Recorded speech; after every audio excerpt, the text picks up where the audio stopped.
God prefers to have the odds stacked against His people. And the most important, most life-changing occurrence of this is in the life of Jesus. In John chapter 18, we take notice that Jesus is in a garden, but we also take notice of the characters involved. There's Jesus with his band of disciples, and Judas with religious leaders and Jewish officers and Roman soldiers with torches and weapons. John doesn't tell us the number of soldiers, but calls them a band or a cohort. A cohort could be as much as 1,000 soldiers, but sometimes as little as 200 men. What's not an option is to think that this was just a small crowd. The Gospel of Matthew says it was a great crowd carrying swords and clubs. So you have Team Jesus with his band of fishermen, and you have Team Judas with his band of fighters.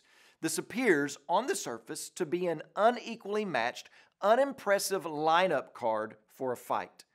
But this is a showdown of power and control. Judas, who left the upper room and the light of the world to go into the darkness and to be led by men's weak and temporal lanterns. Would that light prove effective in diminishing the light of the world? This is the showdown. So take notice who initiates the action. John tells us that Jesus is the one who steps forward and starts asking the questions. He's the one on the offensive here. So Jesus asks the officers, "Whom do you seek?" And they answer, "Jesus of Nazareth." And then Jesus says two words, "I am." Now, right after this statement, notice what the text makes clear to us. It tells us that Judas, the betrayer, was standing with the officers and the Roman soldiers and the chief priests and the Pharisees, so that we might know whose side Judas is on, and also that what happened next happened to Judas as well. When Jesus said, "I am," the text says that they drew back and fell to the ground. In this showdown of power, where it looks like Judas and the religious leaders and the soldiers have the upper hand in quantity and weaponry, Jesus shows them that he can overtake them with just the utterance of who he is. In that moment, the entire cast in the garden was put on notice as to who was in charge and who would be running the show.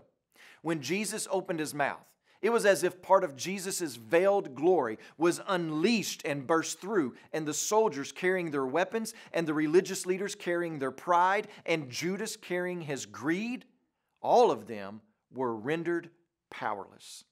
And once again, we see that God stacks the odds against himself so that all are put on notice as to who is in total control. Some trust in chariots, some trust in horses, but we trust in the name of the Lord our God. As you pray today, please remember Regino Acuna, our Changemaker missionary in Paraguay. And also remember the Amara Life Word broadcast that's heard throughout Peru and Bolivia.